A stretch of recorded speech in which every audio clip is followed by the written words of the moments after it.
ছেলে মাধ্যমিক পরীক্ষার্থী, পরীক্ষার শেষে দেখা করে বাড়ি ফেরার পথে পাঁশকুড়াতে মর্মান্তিক পথ দুর্ঘটনায় মৃত্যু হলো মায়ের। স্কুটিতে করে তমলুকের দিক থেকে পাঁশকুড়ার দিকে যাওয়ার সময় চাপাডালির অদূরেই পথ দুর্ঘটনার কবলে পড়ে সূর্য সামন্ত এবং তার স্ত্রী পারমিতা সামন্ত। সূত্রের খবর, ওই দম্পতি তমলুকের দিক থেকে পাঁশকুড়া আসার সময় চাপাডালির অদূরে পেছনের দিক থেকে আসা ঘাটাল পাঁশকুড়া বাসের সাথে সংঘর্ষে পড়ে যায় বাইকটি এবং দম্পতির মাথায় হেলমেট থাকলেও ব্যাপক রক্তক্ষরণ হয়।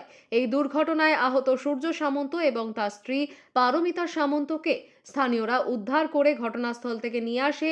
পাঁশকুড়া ট্রাফিক পুলিশ উদ্ধার করে বড়মা হাসপাতালে নিয়ে আসা হয়। ওই দুর্ঘটনায় মৃত্যু হয় পারমিতা সামন্তের, আহত হয় সূর্য সামন্ত। সূত্রের খবর, ছেলে সম্রাট সামন্ত এবছর মাধ্যমিক পরীক্ষা দিচ্ছে। তমলুক হ্যামিল্টন হাই স্কুলের ছাত্র, আর তার সঙ্গেই দেখা করতে গিয়েছিলেন সূর্য সামন্ত এবং তার স্ত্রী। আর বাড়ি পাঁশকুড়ার মহৎপুরে ফেরার সময় দুর্ঘটনার কবলে পড়ে মৃত্যু হয় স্ত্রী পারমিতা সামন্তের। এই ঘটনায় ঘাতক বাসটিকে আটক করে পাঁশকুড়া থানার পুলিশ। এলাকায় শোকের ছায়া।